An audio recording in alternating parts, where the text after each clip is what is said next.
12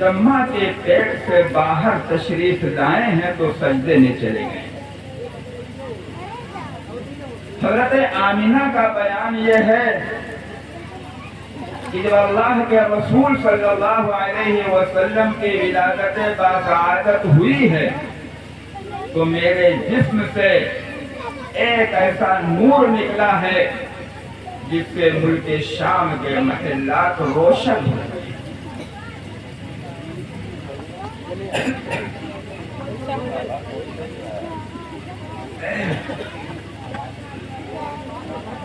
اللہ کے رسول صلی اللہ علیہ وسلم کی جب ولادت ہوئی تو بی بی آمنہ نے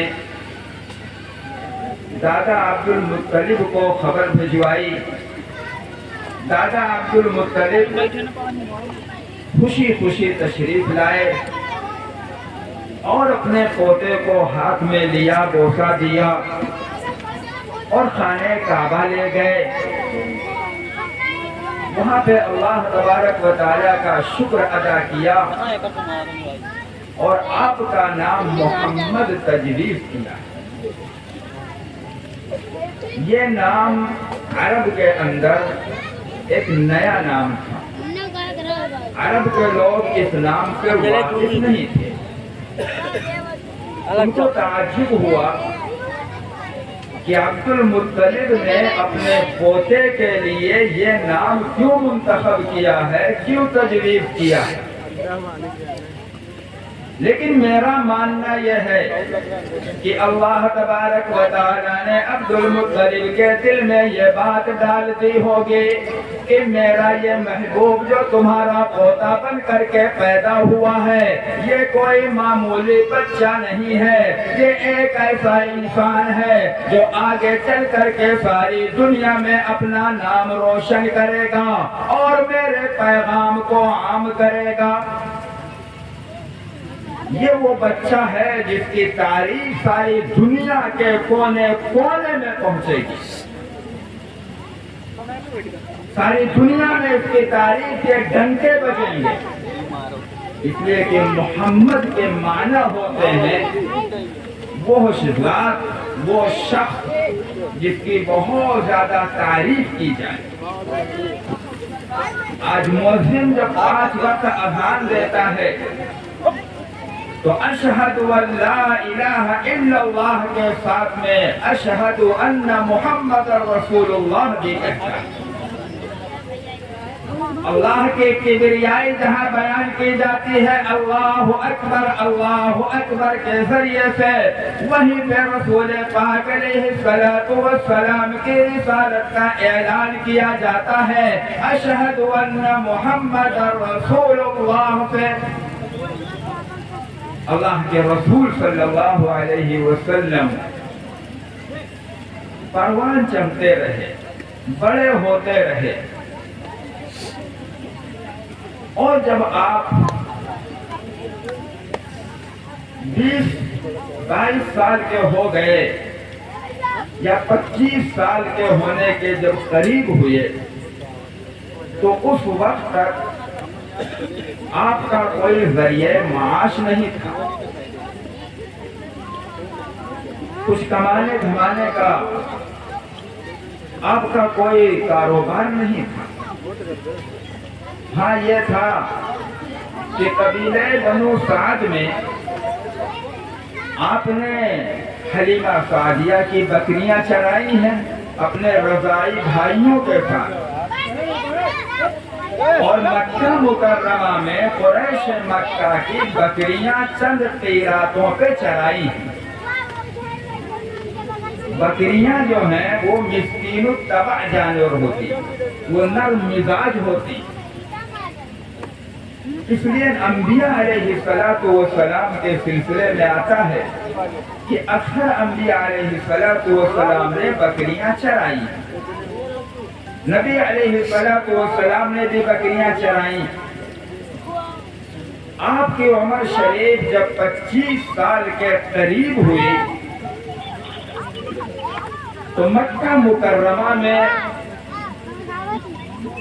یہ بات عام تھی، اور مشرکین مکہ آپ کو صادق اور امین کے لقب سے یاد کیا کرتے تھے۔ حضرت خدیجہ رضی اللہ تعالی عنہا جو ایک معزز خاندان سے ایک معزز خاتون تھی، ایک ذی وقار اور قابل عظمت خاتون تھی۔ وہ اپنا مال تجارت مکہ کے لوگوں کو دیا کرتی تھی اور وہ تجارت کر کے کچھ اپنا نفع لے لیتے تھے اور کچھ ان کو دے دیا کرتے تھے۔ حضرت خدیجہ الکبریٰ کو جب یہ معلوم ہوا کہ محمد صلی اللہ علیہ وسلم بڑے امین ہیں، صادق ہیں، سچے ہیں، دیانتدار ہیں، امانت دار ہیں، تو انہوں نے یہ چاہا کہ اب کی میرا مال ملک شام جانے والے قافلے کے ساتھ لے کر کے کیوں نہ محمد ہی چلے جائیں۔ حضرت خدیجہ نے یہ خواہش ظاہر کی نبی علیہ السلام سے، اور نبی علیہ السلام اس کے لیے تیار ہو گئے۔ حضرت خدیجہ نے مال دیا، اسباب دیا اور ساتھ میں اپنے غلام میسرہ کو لگا دیا۔ نبی علیہ السلام حضرت خدیجہ الکبریٰ کا مال لے کر کے میسرہ غلام کو اپنے ساتھ لے کر کے ملک شام جانے والے قافلے کے ساتھ روانہ ہو گئے۔ اللہ کے رسول صلی اللہ علیہ وسلم پورے راستے میسرہ کے ساتھ شفقت کا، محبت کا، پیار کا، بھائی چارے کا معاملہ کرتے رہے، بڑے نرمی کا برتاؤ کرتے رہے اور بڑی دیانتداری کے ساتھ، امانت داری کے ساتھ، سچائی کے ساتھ تجارت کا مال تجارت میں لگاتے رہے۔ کافی نفع لے کر کے نبی علیہ السلام واپس آئے، اور میسرہ جو غلام ساتھ تھا اس نے حضرت خدیجہ سے بتا دیا یہ محمد بڑے سچے، بڑے امانت دار، بڑے ملنسار، بڑے شفیق، بڑے مہربان انسان ہیں۔ اب حضرت خدیجہ جو بیوہ تھی، 40 سال ان کی عمر تھی، اور نبی علیہ السلام کی عمر مبارک 25 سال کی تھی۔ حضرت خدیجہ نے جب نبی علیہ السلام کے یہ اوصاف سنے تو انہوں نے گویا کہ اپنا گوہر مقصود پا لیا۔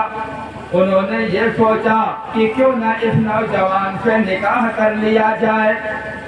حضرت خدیجہ الکبریٰ رضی اللہ تعالی عنہا نے اپنی بانی کو آپ صلی اللہ علیہ وسلم کے پاس بھیجا، اور باندی نے آپ سے بات کہی تو نبی علیہ السلام بھی راضی ہو گئے، اس رشتے کے لیے آپ بھی راضی ہو گئے، تیار ہو گئے۔ لیکن آپ نے یہ سوچا کہ اپنے چچاؤں کو اعتماد میں لے لیا جائے، ان کو بتا دیا جائے۔ چنانچہ نبی علیہ السلام نے اپنے چچاؤں کو بتایا کہ خدیجہ نے اپنی باندی کے ذریعے سے یہ بات کہلوائی ہے۔ چچاؤں نے بھی رشتے کو پسند کیا، اور پھر حضرت خدیجہ کے چچا سے بات کی، اور جو ہے رشتہ طے ہو گیا، تاریخ طے ہو گئی، اور پھر نکاح ہوا، اور اس جو ہے نکاح میں دونوں طرف سے معزز اور محترم حضرات شریک ہوئے۔ نبی علیہ السلام کی عمر شریف جب 25 سال کی ہو گئی تو نبی علیہ السلام نے اپنا پہلا نکاح اپنی پہلی بیوی حضرت خدیجہ الکبریٰ رضی اللہ تعالی عنہا سے کیا۔ حضرت خدیجہ الکبریٰ رضی اللہ تعالی عنہا سے نبی علیہ السلام کی تمام اولادیں پیدا ہوئیں، سوائے حضرت ابراہیم کے۔ حضرت ابراہیم جن کا انتقال 4 سال کی عمر میں ہو گیا تھا، یہ حضرت ماریہ قبطیہ کی بطن سے پیدا ہوئے تھے۔ بقیہ جتنی جو ہے آپ کی 4 بیٹیاں تھیں اور جو 2 بیٹے تھے، وہ سب حضرت خدیجہ الکبریٰ رضی اللہ تعالی عنہا کے بطن سے پیدا ہوئے۔ حضرت فاطمہ زہرا رضی اللہ تعالی عنہا کی ولادت بھی حضرت خدیجہ الکبریٰ رضی اللہ تعالی عنہا کے بطن سے ہوئی ہے، اور حضرت فاطمہ رضی اللہ تعالی عنہا نبی علیہ السلام کی سب سے محبوب بیٹی رہی ہیں۔ حضرت فاطمہ زہرا رضی اللہ تعالی عنہا کی اولادوں میں حضرت حسن اور حضرت حسین رضی اللہ عنہما سے نسل چلی۔ حضرت حسن سے نسل جو چلی وہ آج تک حسنی کہلاتی ہے، اور حضرت حسین سے جو نسل چلی ہے وہ آج تک حسینی کہلاتی ہے۔ جب قیامت قریب آئے گی تو حضرت امام مہدی پیدا ہوں گے، جو نبی علیہ السلام کے دین پر لوگوں کو جمع کریں گے، لوگوں کو جمع ہونے کی دعوت دیں گے، نبی علیہ السلام کے دین کی گویا تجدید کریں گے، اور حضرت امام مہدی باپ کی طرف سے حسنی ہوں گے اور ماں کی طرف سے حسینی ہوں گے۔ نبی علیہ السلام کی نسل حضرت فاطمہ زہرا رضی اللہ تعالی عنہا سے چلی ہے۔ نبی علیہ السلام کی عمر شریف جب 40 سال کی ہوئی تو اللہ تبارک و تعالی نے آپ پر پہلی وحی نازل فرمائی۔ غار حرا میں نبی علیہ السلام موجود تھے، اللہ تبارک و تعالی کی عبادت فرما رہے تھے، اللہ تبارک و تعالی کی تخلیق پر غور فرما رہے تھے، اس کائنات کے نظام پہ، چاند اور سورج کی گردش پہ، دریاؤں اور سمندروں کی روانی اور موجوں پہ تدبر فرما رہے تھے کہ اللہ تبارک و تعالی نے اس کائنات کو کیوں بنایا ہے، اس کائنات کو کیوں سجایا ہے، اس کائنات میں انسان کو کیوں اتارا ہے، اس کائنات میں انسان کو کیوں آباد کیا ہے، آخر کوئی مقصد ہوگا اس مالک و مولا کا جس نے اس تمام انسانوں کو اس کائنات میں پیدا کیا اور بسایا اور اتارا ہے۔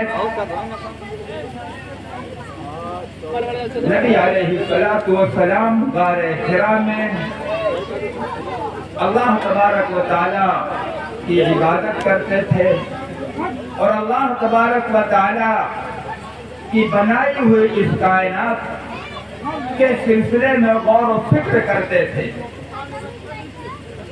اسی اثنا میں حضرت جبرائیل اللہ تبارک و تعالیٰ کی طرف سے وحی لے کر کے آئے، اور نبی علیہ السلام پر پہلی وحی اقرأ بسم ربک الذی خلق خلق الانسان من علق اقرأ وربک الاکرم یہ نازل ہوئی۔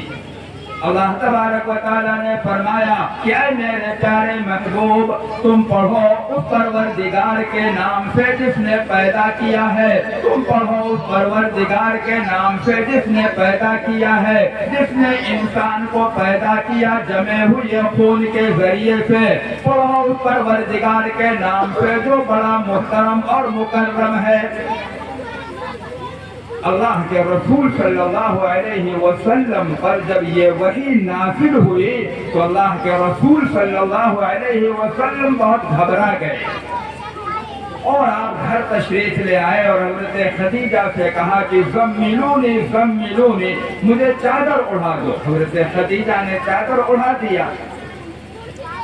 آپ کے اوپر جو خوف تھا، جو گھبراہٹ تھی، جو رنج تھا، وہ دور ہو گیا۔ اس کے بعد میں وحی کا سلسلہ کچھ دنوں کے لیے بند ہو گیا۔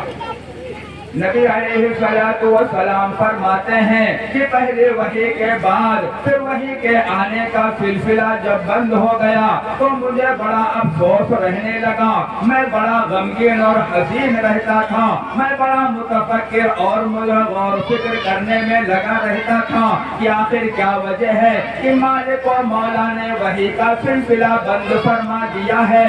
یہی غور و فکر میں کر رہا تھا کہ میں بطن وادی میں چل رہا تھا، اچانک آسمان کی طرف سے ایک آواز سنائی پڑی۔ میں نے اپنی نگاہ آسمان کی طرف اٹھایا تو کیا دیکھتا ہوں کہ وہی فرشتہ جو اب سے کچھ پہلے غار حرا میں پہلی وحی لے کر کے آیا تھا، وہی فرشتہ آسمان اور زمین کے درمیان میں کرسی پہ بیٹھا ہوا ہے۔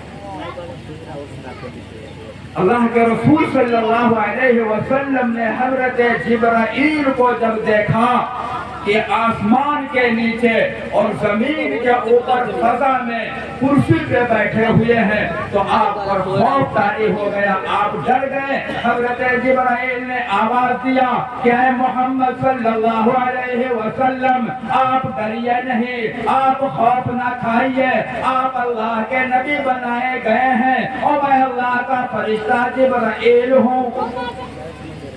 اللہ کے رسول صلی اللہ علیہ وسلم وہاں پر بھی گھبرا گئے اور پھر گھر آئے اور چادر اوڑھ کر کے پھر لیٹ گئے۔ حضرت جبرائیل قریب آ گئے، چارپائی کے پاس آ گئے، سرہانے کھڑے ہو گئے اور اللہ تبارک و تعالیٰ کا کلام یعنی دوسری وحی انہوں نے نبی علیہ الصلوۃ والسلام کو پڑھ کر کے سنائی۔ یا ایھا المدثر قم فانذر وربک فکبر وثیابک فطہر۔ اے چادر میں لپٹ کر سو جانے والے، لیٹ جانے والے، اٹھ کھڑے ہو جاؤ۔ وَرَبَّكَ فَكَبِّرْ، اور اپنے رب کے کبریائی بیان کر۔ کاہے کے لیے کھڑا ہو جا؟ اللہ کے پیغام کو لوگوں تک پہنچانے کے لیے کھڑا ہو جا، دین کی دعوت کے لیے کھڑا ہو جا، امت کی اصلاح کے لیے کھڑا ہو جا، انسانیت کی فلاح کے لیے کھڑا ہو جا۔ وہ انسان جو شرک اور بت پرستی کی دلدل میں دھنسا چلا جا رہا ہے، وہ انسان جس کی پیشانی سینکڑوں معبودوں کے سامنے جھک رہی ہے، اس انسان کی پیشانی کو ایک رب العزت کی بارگاہ میں جھکانے کے لیے کھڑا ہو جا۔ اس انسان کو شرک اور کفر کی غلاظت سے نکال کر کے توحید اور ایمان کی طہارت میں لانے کے لیے کھڑا ہو جا۔ قم فانذر، کھڑا ہو جا اور ڈرا۔ کاہے سے ڈرا؟ جہنم سے ڈرا، عذاب جہنم سے ڈرا، اللہ کی پکڑ سے ڈرا، میدان محشر کے عذاب سے ڈرا، قبر کے عذاب سے ڈرا، اللہ کے سامنے کھڑے ہو کر کے اس دنیا میں کیے حساب دینے سے ڈرا۔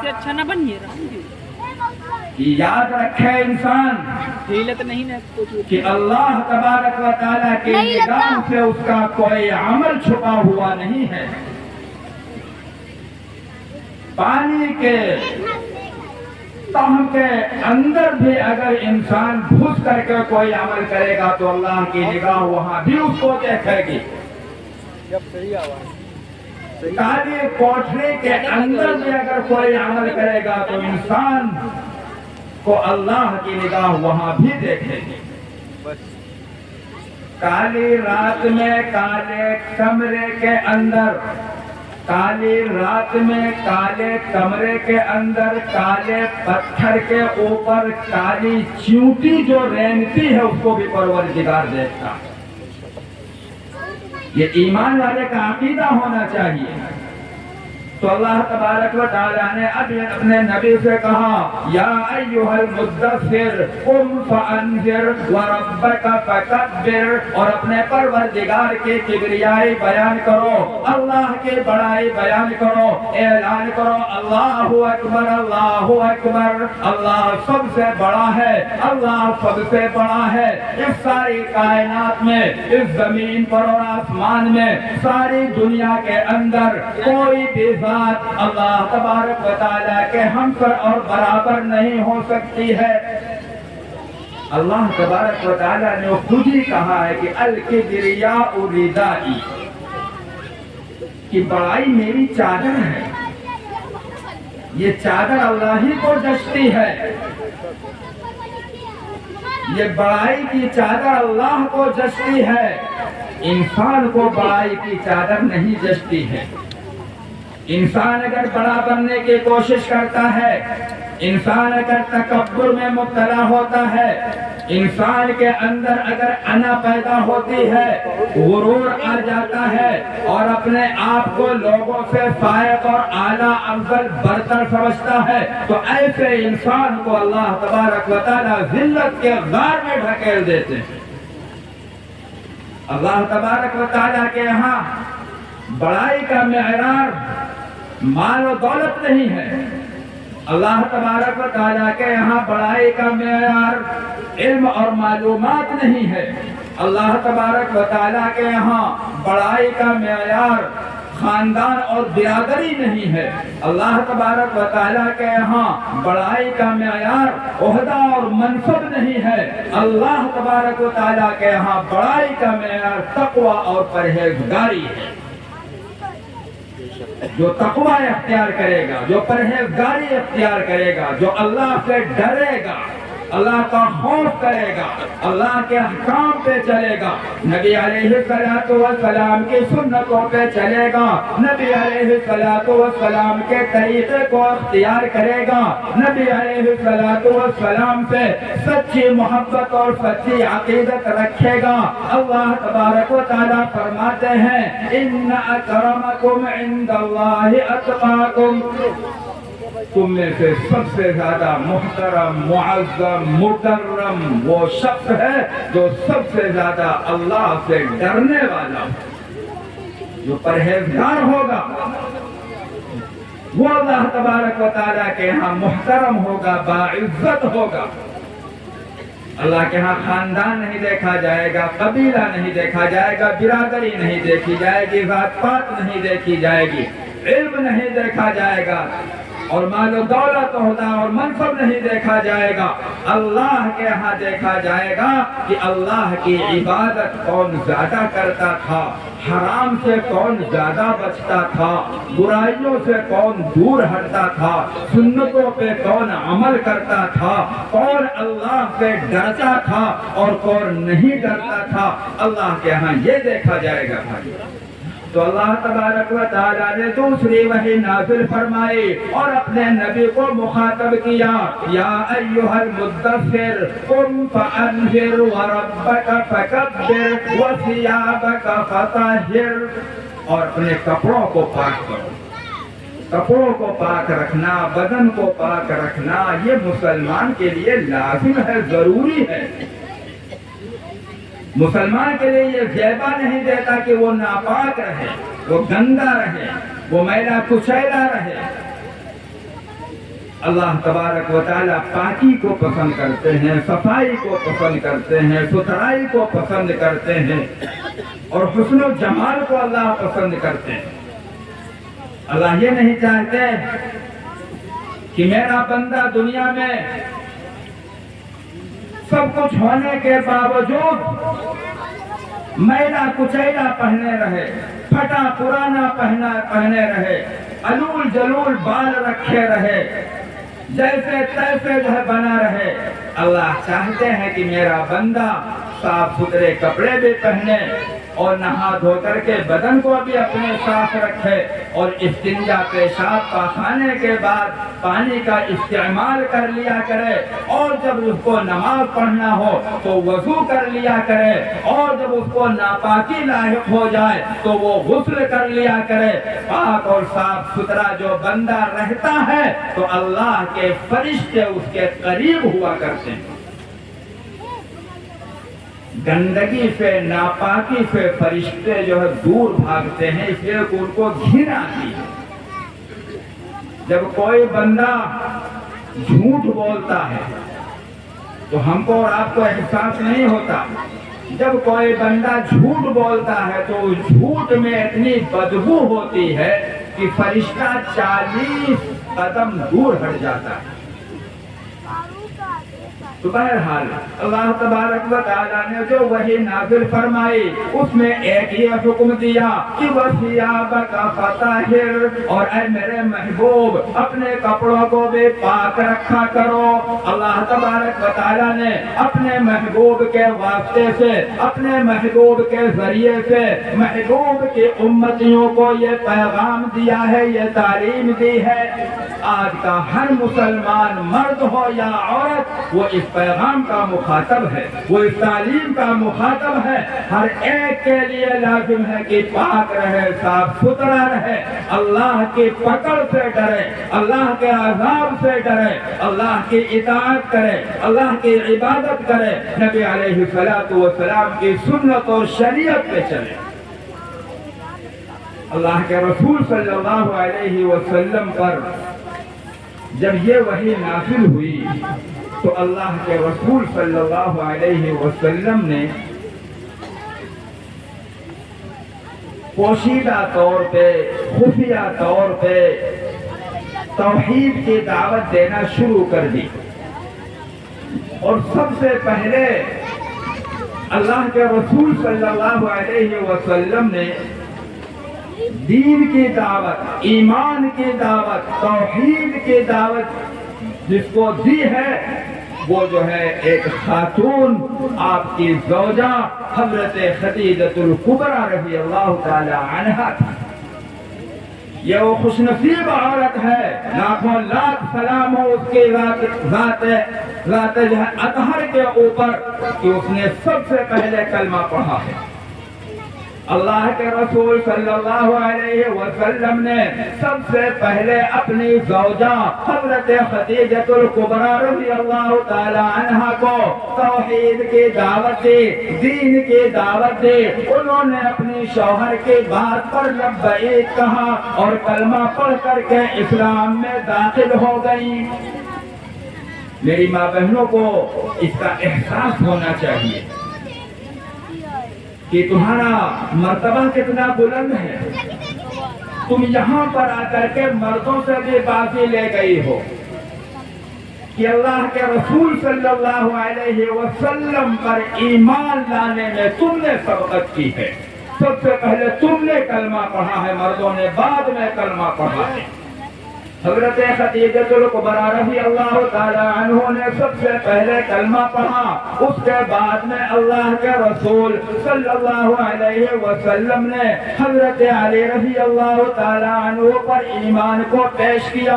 حضرت علی رضی اللہ تعالی عنہ نے کلمہ پڑھا، اس کے بعد نبی علیہ الصلوۃ والسلام نے حضرت زید بن حارثہ کے اوپر ایمان کو پیش کیا، انہوں نے بھی کلمہ پڑھا۔ اس کے بعد میں نبی علیہ الصلوۃ والسلام نے اپنے یار غار حضرت صدیق اکبر رضی اللہ تعالی عنہ پر ایمان کو پیش کیا اور انہوں نے بھی کلمہ پڑھا۔ یہ 4 لوگ ہیں مردوں میں، بالغ اور آزاد مردوں میں حضرت صدیق اکبر تھے، اور غلاموں میں حضرت زید بن حارثہ تھے، اور جو ہے بچوں میں حضرت علی رضی اللہ تعالی عنہ تھے، اور عورتوں میں حضرت خدیجۃ الکبریٰ رضی اللہ تعالی عنہا تھی۔ یہاں سے پھر جو ہے ایمان کی بات بہاری چلنا شروع ہوئی۔ وہ جس کے نام سے داؤد نے نغمہ سرائی کی، وہ جس کے نام سے داؤد نے نغمہ سرائی کی، وہ جس کی یاد میں شاہ سلیمان نے گدائی کی، وہ جس کے نام سے داؤد نے نغمہ سرائی کی، وہ جس کی یاد میں شاہ سلیمان نے گدائی کی، دل یحییٰ میں ارماں رہ گئے جس کی زیارت کے، دل یحییٰ میں ارماں رہ گئے جس کی زیارت کے، لب عیسیٰ پہ آئے واز جس کی شان رحمت کے، مبارک ہو کہ ختم المرسلین تشریف لے آئے، مبارک ہو کہ ختم المرسلین تشریف لے آئے، جناب رحمت للعالمین تشریف لے آئے۔ اللہ کے رسول صلی اللہ علیہ وسلم نے جب دین کو پیش کرنا شروع کیا تو ان چار لوگوں نے سب سے پہلے کلمہ پڑھ کر کے ایمان کو قبول کیا۔ پھر حضرت صدیق اکبر رضی اللہ تعالی عنہ جو بڑے ہی مالدار آدمی تھے، ملنسار آدمی تھے، شفیق اور مہربان آدمی تھے، ان کے پاس لوگ آیا جایا کرتے تھے۔ انہوں نے اپنے ان لوگوں پر جو ان کے پاس آیا جایا کرتے تھے اور جن کے بارے میں اعتماد اور بھروسہ تھا، ان پر حضرت صدیق اکبر رضی اللہ تعالی عنہ نے ایمان کو پیش کیا، ان کو ایمان کی دعوت دی اور وہ لوگ بھی ایمان لے آئے۔ حضرت عثمان غنی رضی اللہ تعالی عنہ حضرت صدیق اکبر رضی اللہ تعالی عنہ کی دعوت پر ایمان لے آئے۔ حضرت سعد بن وقاص رضی اللہ تعالی عنہ حضرت صدیق اکبر رضی اللہ تعالی عنہ کی دعوت پر ایمان لے آئے۔ حضرت عبد الرحمن بن عوف بھی حضرت صدیق اکبر رضی اللہ تعالی عنہ کی دعوت پر ایمان لے آئے ہیں، اور بہت سارے صحابہ ہیں۔ اللہ کے رسول صلی اللہ علیہ وسلم نے جب دین کی دعوت مکہ مکرمہ میں خفیہ طور پہ دے رہے تھے تو اللہ تبارک و تعالیٰ کی طرف سے پیغام آ گیا کہ فَاصْدَعْ بِمَا تُؤْمَرُ وَأَعْرِضْ عَنِ الْمُشْرِكِينَ۔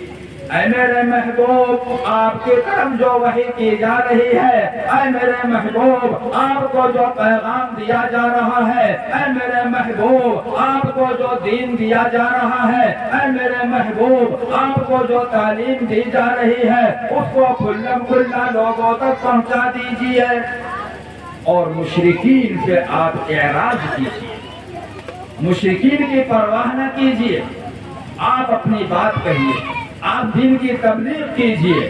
آپ کا کام ہے دین کی تبلیغ کرنا اور ہدایت دینا اللہ کا کام ہے۔ اللہ جس کو چاہے گا اس کو ہدایت دے گا، انسان کے چاہنے سے نہیں ہوتا ہے۔ نبی بھی اگر چاہے تو وہ بھی ہدایت نہیں دے سکتا ہے۔ اللہ کے رسول صلی اللہ علیہ وسلم نے کتنی کوشش کی تھی اپنے چچا کے سلسلے میں کہ چچا ایک بار مرتے وقت میرے کان میں کلمہ پڑھ دیجئے۔ چچا ابو طالب جن کا احسان تھا نبی علیہ السلام کے اوپر، پوری زندگی وہ ڈھال بنے رہے، پوری زندگی نبی علیہ السلام کے پشت پناہی کرتے رہے۔ ان کے احسان کے پیش نظر اللہ کے رسول صلی اللہ علیہ وسلم ان کے وفات کے وقت، ان کے انتقال کے وقت حاضر ہوئے اور کہا کہ اے میرے پیارے چچا، آپ ایک بار صرف میرے کان میں چپکے سے کلمہ پڑھ دیجئے تاکہ میں کل قیامت میں اللہ کے سامنے آپ کی سفارش کر کے آپ کو بخشوا سکوں۔ اللہ کی طرف سے منظور نہیں تھا، انہوں نے کلمہ نہیں پڑھا، انہوں نے کہا کہ میں عبد المطلب ہی کے دین پہ مرنا چاہتا ہوں، اور اسی پر ان کی روح نکل گئی۔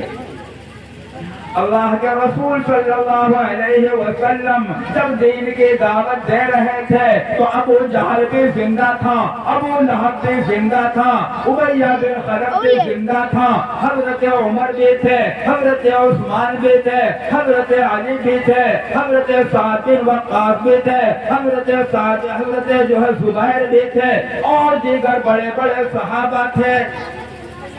لیکن اللہ تبارک و تعالی نے جن کی مقدر میں ایمان لکھ دیا تھا، جن کی تقدیر میں شرط صحابیت لکھ دیا تھا، وہ ایمان لے آئے اور نبی علیہ السلام کی زیارت کر کے، دیدار کر کے شرط صحابیت سے سرفراز ہو گئے، اور جن کی قسمت میں اللہ نے لکھ دیا تھا جہنم رسید ہونا.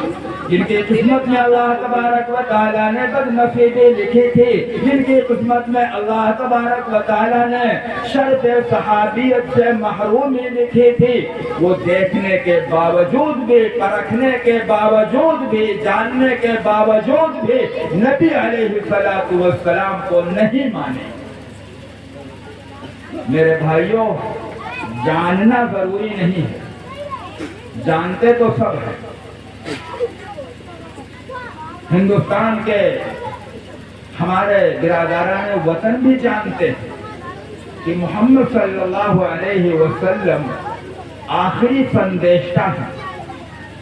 وہ جانتے ہیں کہ مسلمانوں کے پیغمبر اور اللہ کے بعد مسلمانوں کے عقیدے کے اعتبار سے سب سے بڑی ہستی محمد رسول اللہ صلی اللہ علیہ وسلم کی ہے.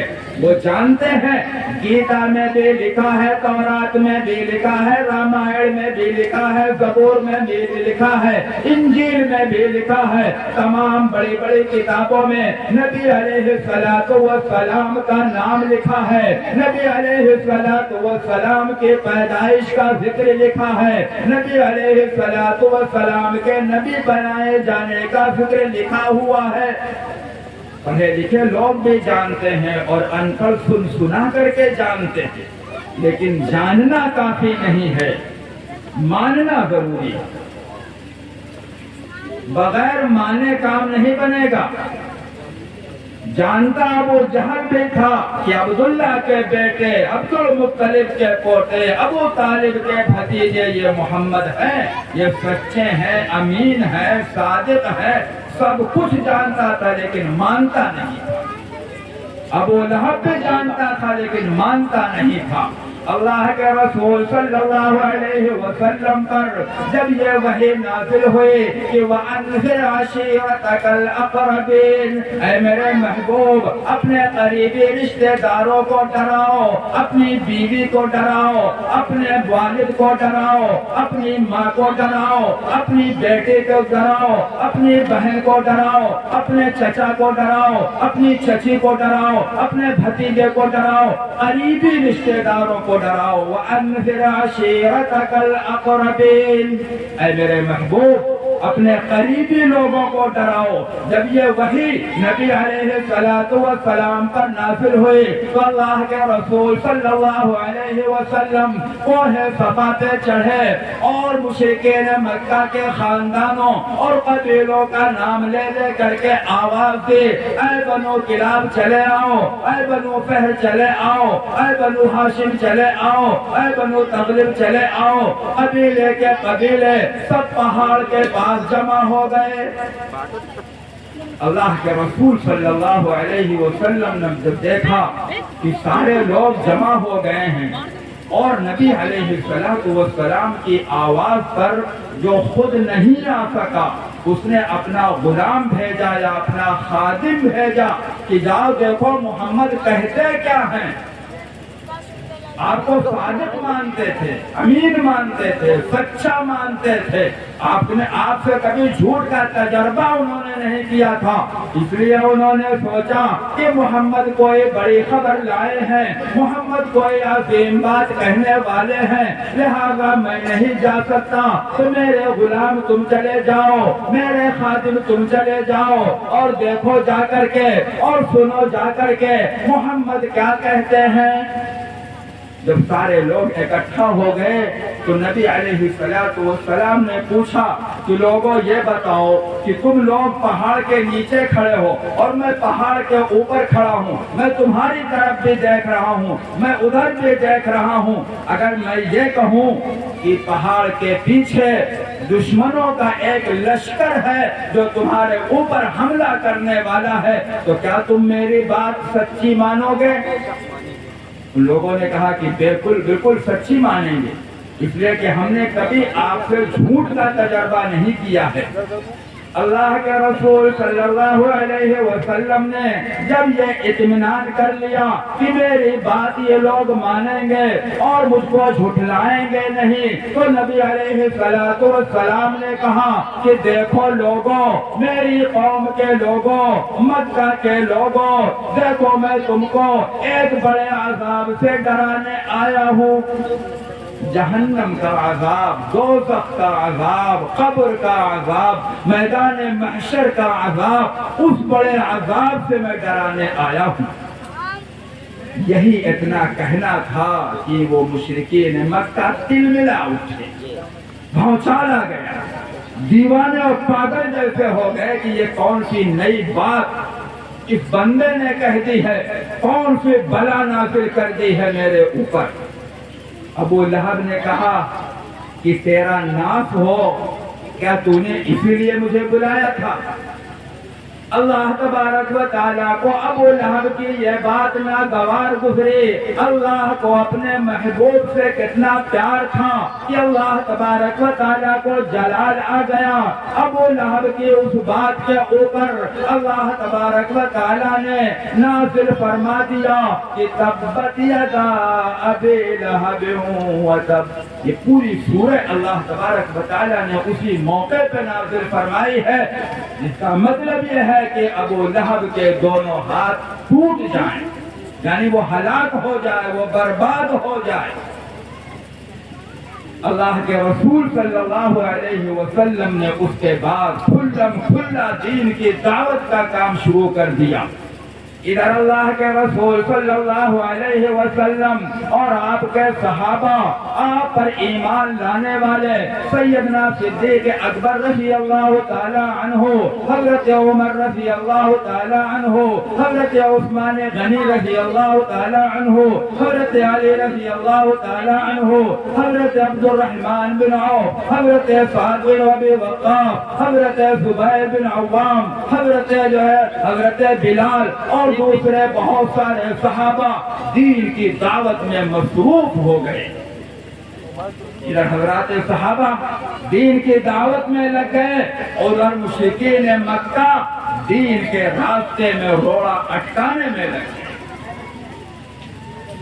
جیسے تیسے بھی ہو سکا انہوں نے کوئی کسر نہیں باقی رکھی کہ نبی علیہ السلام کی دعوت کے راستے میں رکاوٹ نہ پیدا کریں۔ آپ کو مجنون کہا گیا، پاگل کہا گیا، دیوانہ کہا گیا، آپ کا مذاق اڑایا گیا، آپ کے راستے میں کانٹے بچھائے گئے، آپ کے سر مبارک پر کوڑا ڈالا گیا، آپ کے اوپر سجدے کی حالت میں اونٹ کی اوجھڑی لا کر کے ڈالی گئی۔ حضرت بلال رضی اللہ تعالیٰ عنہ کو وہاں کی تپتی ہوئی ریت پہ لٹا دیا جاتا تھا اور سینے پر وزنی پتھر رکھ دیا جاتا تھا اور کہا جاتا تھا کہ تم اسی حالت میں ہمیشہ رہو گے، یا تو تم محمد کے کلمے سے اور دین سے پھر جاؤ اور اپنے سابقہ دین پہ آ جاؤ۔ حضرت بلال رضی اللہ تعالی عنہ اس مصیبت کی گھڑی میں بھی احد احد کا نعرہ لگاتے تھے کہ اللہ ایک ہے، اللہ ایک ہے۔ سب سے پہلے اللہ کے راستے میں، سب سے پہلے اللہ کے راستے میں شہید ہونے والا کون ہے؟ ایمان کے بنیاد پر، دین کی بنیاد پر سب سے پہلے کس بندے نے یا کس بندی نے اپنی جان آفری کے حوالے کی ہے، یہ آپ کو جاننا چاہیے۔ وہ محترم اور معزز خاتون حضرت سمیہ رضی اللہ تعالی عنہا ہیں، جن کی شرمگاہ پہ برچھا مارا گیا تھا تو ان کے جو دو ٹکڑے ہو گئے تھے۔ یہ اللہ کی وہ بندی ہے جو اسلام میں سب سے پہلے شہید ہوئی ہے۔ میری ماں بہنوں، تم یہ نہ سمجھنا کہ قرآن پاک میں مردوں کا تذکرہ زیادہ کیا گیا ہے، عورتوں کا تذکرہ تو کم ہے، لیکن احادیث میں عورتوں کا تذکرہ بھی مردوں کے تذکرے کے برابر ہے۔ مردوں کا ذکر جہاں پر جن احکام میں کیا گیا ہے، عورتوں کو ان کے اندر ضمناً شامل مانا گیا ہے۔ سب سے پہلے تم نے ایمان قبول کیا ہے، سب سے پہلے تم نے شہادت کا جام نوش کیا ہے، تمہارا مقام تو اللہ تبارک و تعالیٰ کے ہاں بہت بلند ہے۔ اس دین کی حفاظت کرنے کی ذمہ داری بھی سب سے پہلے تمہارے اوپر آتی ہے۔ آج تو دین ہمارے معاشرے سے مٹ رہا ہے، ہماری سماج سے مٹ رہا ہے۔ اس دین کی حفاظت کی ذمہ داری ہماری ماں اور بہنوں پہ آتی ہے۔ ان کو نماز کے گھروں میں پابندی کرنا پڑے گی، ان کو اپنے گھروں کے اندر تلاوت کا اہتمام کرنا پڑے گا، تسبیحات کا اہتمام کرنا پڑے گا، غیبت سے بچنا پڑے گا، جھوٹ اور چغل خوری سے پرہیز کرنا پڑے گا، اپنے بچوں کو دین کی تعلیم دلانا ہوگی۔ یہ ذمہ داری ماں کی ہے۔ گھر کے ماحول کو دینی ماحول بنا کر کے رکھنا یہ ماں کی ذمہ داری ہے۔ اللہ کے رسول صلی اللہ علیہ وسلم نے حجۃ الوداع کے موقع پہ فرمایا تھا کہ لوگوں دیکھو، میں تم کو بتاتا ہوں کہ عورتوں کے سلسلے میں اللہ سے ڈرتے رہنا۔ لوگوں دیکھو، میں کہتا ہوں کہ عورتوں کے سلسلے میں اللہ سے ڈرتے رہنا، اس لیے کہ تم نے اللہ کی امانت کے ساتھ ان کو لیا ہے اور اللہ کے نام کے ساتھ ان کو تم نے حلال کیا ہے۔ نکاح ہوتا ہے، قرآن پاک کی آیتیں پڑھی جاتی ہیں، نبی علیہ السلام کی حدیث پڑھی جاتی ہے، اور پھر ایجاب و قبول کرایا جاتا ہے، تو اللہ کا بیچ میں گویا واسطہ جو ہے بنایا جاتا ہے۔ اللہ کو اور اللہ کے رسول کو واسطہ بنا کر کے درمیان میں ایک اجنبی مرد اور ایک اجنبی عورت کو عقد نکاح میں جوڑ دیا جاتا ہے۔ تو نبی علیہ السلام نے فرمایا کہ دیکھو لوگوں، عورتوں کے بارے میں اللہ سے ڈرتے رہنا، اس لیے کہ تم نے اللہ کی امانت کے طور پہ ان کو لیا ہے اور اللہ کے نام کے ساتھ ان کو حلال کیا ہے۔ تمہارا حق ان کے اوپر یہ ہے، تمہارا حق ان کے اوپر یہ ہے کہ وہ تمہارے بستر پر کسی ایسے آدمی کو نہ آنے دیں جس کا آنا تم گوارا نہیں کرتے ہو۔ اگر وہ ایسا کرتی ہیں، یعنی کسی کی بیوی اگر غلط حرکت کرتی ہے، اگر وہ ایسا کرتی ہیں تو تم ان کو مار سکتے ہو، لیکن دیکھو زیادہ نہ مارنا، زور سے نہ مارنا، اور ان کا حق تمہارے اوپر یہ ہے۔ عورتوں کا حق مردوں کے اوپر یہ ہے کہ ان کو معروف طریقے سے کھلاتے رہیں اور پلاتے رہیں، جیسا کھائیں ویسا کھلاویں، جیسا پہنیں ویسا پہناویں۔ لیکن اس کا یہ مطلب نہیں ہے کہ جیسا کھائیں ویسا کھلاویں یا جیسا پہنیں ویسا پہناویں۔ ہم کرتا پیجامہ پہن رہے ہیں سفید، تو ہم اپنی بیوی کو بھی کہیں کہ تم بھی سفید کرتا پیجامہ پہنو، یہ مطلب نہیں ہے۔ کسی کی بیوی